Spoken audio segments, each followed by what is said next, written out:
Hello students, welcome to SB institute. আজকে আমরা নিয়ে চলে এসেছি উইকলি কারেন্ট অ্যাফেয়ার্স। ঠিক প্রত্যেক দিনের মতো তোমরা হাতে কিন্তু খাতা পেন নিয়ে বসবে, গুরুত্বপূর্ণ তথ্যগুলো অবশ্যই নোট ডাউন করবে। বেশি দেরি না করে আমরা শুরু করব আমাদের প্রথম টপিক। আয়ুষ্মান সারথি, আয়ুষ্মান ভারত যোজনার অফিসিয়াল হোয়াটসঅ্যাপ চ্যাটবট। এটা হচ্ছে হোয়াটসঅ্যাপ চ্যাটবট, এটা মনে রাখতে হবে, ঠিক আছে? তার নামটা আয়ুষ্মান সারথি রাখা হয়েছে, খুব গুরুত্বপূর্ণ, ভীষণ ইউনিক। হোয়াটসঅ্যাপের মাধ্যমে অনেক সুযোগ সুবিধা দেওয়ার চেষ্টা করা হচ্ছে, এটা একটু ভালো করে দেখে নিতে হবে কি কি সুবিধা দেওয়া হচ্ছে। আচ্ছা, সবার প্রথমে একটু কনটেক্সট পড়ে নেবো আমরা। কেন্দ্রীয় স্বাস্থ্য পরিবার কল্যাণ মন্ত্রী আনুষ্ঠানিকভাবে আয়ুষ্মান সারথি লঞ্চ করেছেন, যা আয়ুষ্মান ভারত প্রধানমন্ত্রী জন আরোগ্য যোজনার একটি অফিসিয়াল ও নিরাপদ হোয়াটসঅ্যাপ চ্যাটবট। ঠিক আছে, এই শর্ট ফর্মটা মনে রাখতে হবে, ঠিক আছে? আয়ুষ্মান ভারত পিএম জন আরোগ্য যোজনা শর্ট ফর্ম।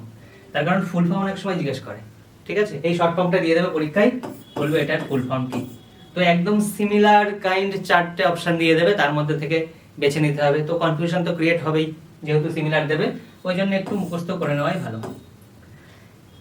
এটি তৈরি করা হচ্ছে কোন সংস্থার দ্বারা, এটা গুরুত্বপূর্ণ হয়ে যায়। তৈরি করছে ন্যাশনাল হেলথ অথরিটি, এনএইচ এর শর্ট ফর্মটা মনে রাখতে হবে, তার পাশাপাশি ফুল ফর্মটা মুখস্থ করে নিতে হবে।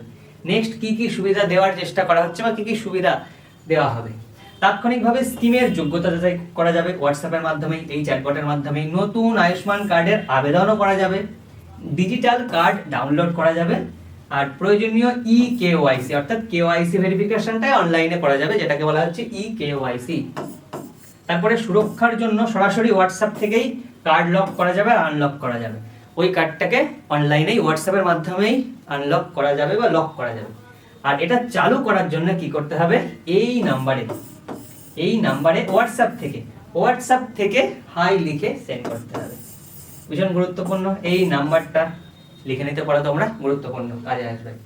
নেক্সট, গ্রিসে ভারতের ইউপিআই পরিষেবা চালু এবং দেশটির ভৌগোলিক রূপরেখা। গ্রিস নিউজে রয়েছে, ভারতের নিউজে রয়েছে, এই কারণেই, তার কারণ ভারতের ইউপিআই পরিষেবা চালু হয়েছে গ্রিসে। আচ্ছা, এই কারণে গ্রিস ভীষণ ইম্পর্টেন্ট হয়ে যায়। তো গ্রিসের লোকেশনটা আমরা একটু দেখে নেবো, তার কারণ রিসেন্ট এক্সামগুলোতে কিন্তু এইরকম ম্যাপ বেসড কোশ্চেন জিজ্ঞেস করা হচ্ছে।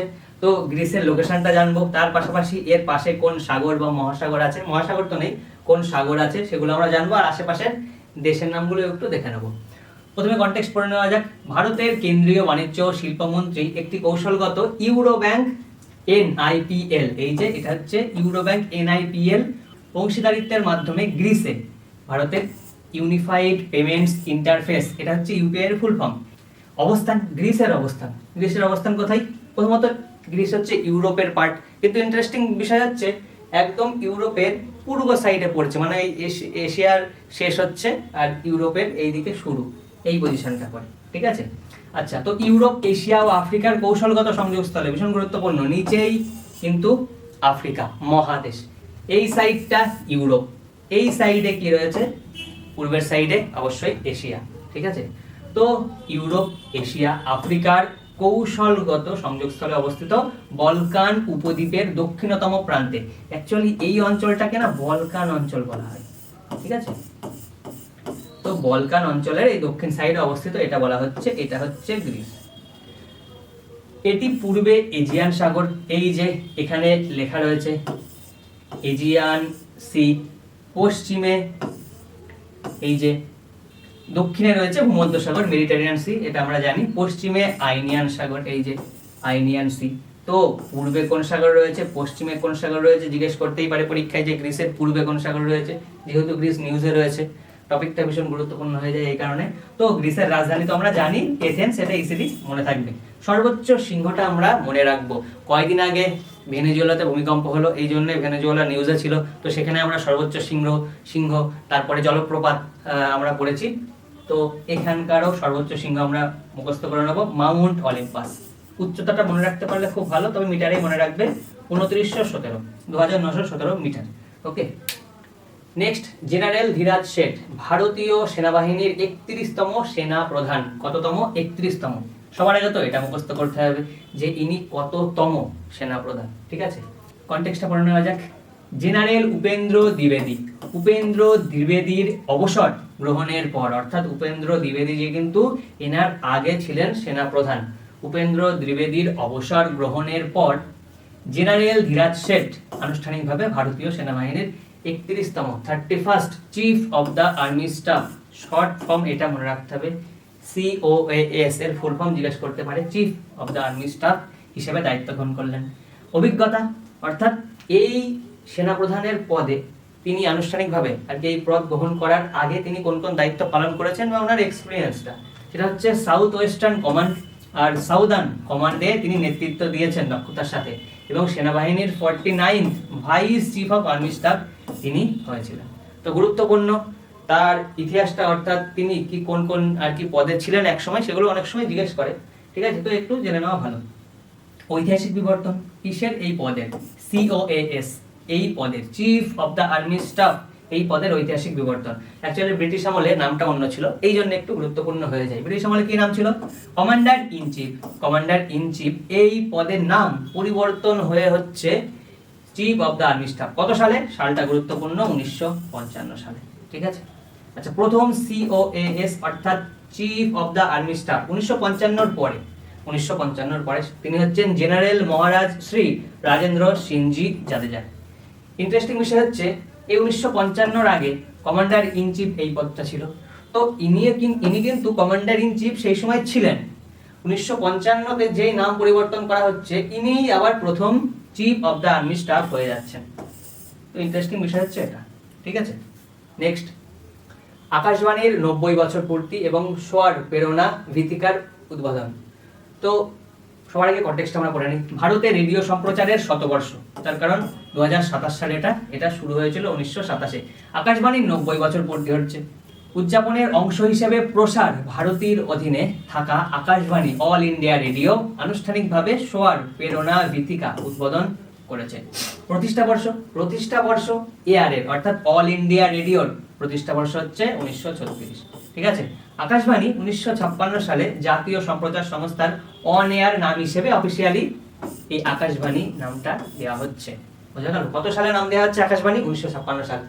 যেহেতু আকাশবাণীর 90 বছর পূর্তি হলো, সেই জন্য আকাশবাণী টপিকটা তো ভীষণ গুরুত্বপূর্ণ হয়ে যাচ্ছে। তো আমাদের এই সালটা তো মুখস্থ করতে হবে যে কত সালে এই নামকরণ করা হয়েছিল।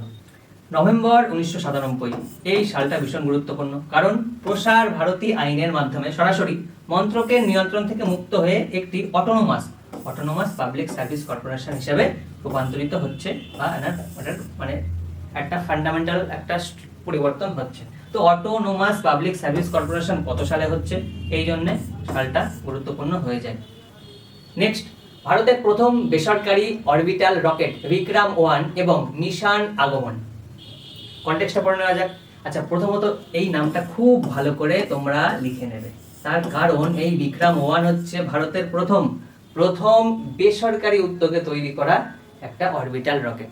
ভীষণ গুরুত্বপূর্ণ, এক কথায় ভারতের বা ভারতবাসীর জন্য ভীষণ একটা ইম্পর্টেন্ট বা খুব আনন্দদায়ক একটা খবর, তার কারণ প্রাইভেট সেক্টর এই রকম বড় একটা আর কি লঞ্চ করতে চলেছে। তো কনটেক্সট আমরা দেখে নেব। হায়দ্রাবাদ ভিত্তিক space tech startup Skyroot Aerospace কোন কোম্পানি? নাম তো ভীষণ গুরুত্বপূর্ণ হয়ে যাচ্ছে যে কোন কোম্পানি দ্বারা লঞ্চ করা হচ্ছে বা তৈরি করা হচ্ছে। তো স্কাইরুট এরোস্পেস তৈরি করছে প্রথম বাণিজ্যিক অরবিটাল রকেট। বাণিজ্যিক বলতে এখানে কমার্শিয়াল ভেহিকল, বাণিজ্যিক অরবিটাল রকেট বিক্রম-1, নাম বিক্রম-1। এর প্রথম পরীক্ষামূলক ফ্লাইটের উৎক্ষেপণ উইন্ডো ঘোষণা করা হয়েছে। নামকরণ করা হয়েছে এই মিশনের নামটা হয়েছে মিশন আগমন। এই মিশনের নামটা তো ভীষণ গুরুত্বপূর্ণ হয়ে যাচ্ছে, তার পাশাপাশি বিক্রম-1 এই রকেটের নামটা, ঠিক আছে। তোমরা জানো যে বিক্রম জি কে ছিলেন? বিক্রম সারাভাই, ঠিক আছে, যিনি ইসরো প্রতিষ্ঠা করছেন, খুব গুরুত্বপূর্ণ, মনে রাখতে হবে। আচ্ছা, এটি ছোট উপগ্রহগুলোকে লো আর্থ অরবিটে নিয়ে যাওয়ার জন্য ডিজাইন করা হয়েছে, ঠিক আছে। কত কিলোমিটার উচ্চতায় নিয়ে যেতে পারবে? 450 কিলোমিটার উচ্চতায়, 350 কেজি, আপ টু 350 কেজি পর্যন্ত ওজনের পেলোড স্থাপন করতে পারবে এই রকেট বিক্রম-1। আচ্ছা, 3D প্রিন্টেড ইঞ্জিন ব্যবহার করা হয়েছে, ভীষণ গুরুত্বপূর্ণ। 3D প্রিন্টেড ইঞ্জিন ব্যবহার করা হয়েছে যাতে দ্রুত লঞ্চ করা যায়, এক কথায় পরবর্তী লঞ্চ যাতে দ্রুত করা যায়, সেই জন্য এই ব্যবস্থা আর কি চালু করা হয়েছে। কঠিন ও তরল জ্বালানি ব্যবহার করা হচ্ছে। আর কঠিন ও তরল জ্বালানিগুলোর মধ্যে প্রথম যে 3টে স্টেপ, সেখানে যে আর কি রকেটে ব্যবহৃত যে মোটরগুলো নামকরণ করা হয়েছে ডক্টর এপিজে আব্দুল কালামের নামে। ভীষণ গুরুত্বপূর্ণ, মনে রাখতে হবে, ভীষণ গুরুত্বপূর্ণ, পরীক্ষায় কিন্তু এসে যেতে পারে, ভীষণ ইন্টারেস্টিং। নেক্সট আমরা কিছু কোশ্চেন করে নেব। কেন্দ্রীয় স্বাস্থ্য ও পরিবার কল্যাণ মন্ত্রী সম্প্রতি আয়ুষ্মান ভারত প্রধানমন্ত্রী জন আরোগ্য যোজনার জন্য যে অফিসিয়াল ও নিরাপদ হোয়াটসঅ্যাপ চ্যাটবট ইন্টারফেস চালু করেছেন তার নাম কি? রিসেন্টলি যে চ্যাটবট চালু করা হয়েছে তার নাম হচ্ছে আয়ুষ্মান সারথি। নেক্সট, আয়ুষ্মান ভারত প্রকল্পের তথ্য ও ডিজিটাল কার্ড ব্যবস্থাপনার সুবিধাযুক্ত এই নতুন আয়ুষ্মান সারথি চ্যাটবটটি নিচের কোন সংস্থার দ্বারা তৈরি করা হয়েছে? কোন সংস্থার দ্বারা তৈরি করা হয়েছে? National health authority, NHA। ভীষণ গুরুত্বপূর্ণ, মনে রাখতে হবে। নেক্সট, ভারতের কেন্দ্রীয় বাণিজ্য ও শিল্প মন্ত্রী সম্প্রতি কোন দুটি সংস্থার মধ্যে কৌশলগত অংশীদারিত্বের মাধ্যমে গ্রিসে ভারতের ইউপিআই পরিষেবার লাইভ উৎক্ষেপণ প্রত্যক্ষ করেছেন? সেটা হচ্ছে ইউরো ব্যাংক, NIPL। এটা মনে রাখতে হবে, নামটা পরীক্ষায় ডাইরেক্ট কোশ্চেন আসতে পারে। নেক্সট, ভৌগোলিক মানচিত্র অনুযায়ী ইউরোপ, এশিয়া ও আফ্রিকার কৌশলগত সংযোগস্থলে অবস্থিত বালকান উপদ্বীপের দক্ষিণতম প্রান্তের দেশ গ্রিসের অফিসিয়াল রাজধানী কোনটি? এথেন্স। নেক্সট, গ্রিসের প্রধান ভৌগোলিক ল্যান্ডমার্ক ও দেশটির সর্বোচ্চ পর্বত শৃঙ্গ মাউন্ট অলিম্পাস এর উচ্চতা কত? 2917 মিটার। জেনারেল উপেন্দ্র দ্বিবেদীর সফল অবসর গ্রহণের পর সম্প্রতি কে আনুষ্ঠানিকভাবে ভারতীয় সেনাবাহিনীর 31তম সেনাপ্রধান হিসেবে দায়িত্বভার গ্রহণ করেছেন? নাম জেনারেল ধীরাজ শেঠ। এর আগে কে ছিলেন উপেন্দ্র দ্বিবেদী? এটাও মনে রাখতে হবে, ঠিক আছে? প্রথম কে হচ্ছেন এটাও মনে রাখতে হবে, মুখস্থ রাখতে হবে। আচ্ছা, প্রথম হচ্ছেন ইনি, ঠিক আছে, মহারাজ শ্রী রাজেন্দ্র সিংজি জাদেজা। নেক্সট, ভারতের রেডিও সম্প্রচারের শতবর্ষ উদযাপনের প্রাক্কালে প্রসার ভারতীর অধীনে থাকা আকাশবাণী নতুন দিল্লির ব্রডকাস্টিং হাউসে অফিসিয়ালি কি উদ্বোধন করেছে? উত্তর হচ্ছে স্বর প্রেরণা গীতিকা। নেক্সট, হায়দ্রাবাদ ভিত্তিক বিখ্যাত space tech startup Skyroot Aerospace তাদের তৈরি প্রথম বাণিজ্যিক অরবিটাল রকেট বিক্রম-1 এর প্রথম পরীক্ষামূলক ফ্লাইটের কি নাম দেওয়া হয়েছে? মিশন আগমন, রাইট অ্যান্সার। নেক্সট, সম্পূর্ণ 3D প্রিন্টেড ইঞ্জিন এবং কঠিন ও তরল জ্বালানির প্রযুক্তিতে তৈরি বিক্রম-1 রকেটটি ছোট উপগ্রহগুলোকে মূলত মহাকাশের কোন কক্ষপথে স্থাপন করার জন্য ডিজাইন করা হয়েছে? সেটা হচ্ছে লো আর্থ অরবিট।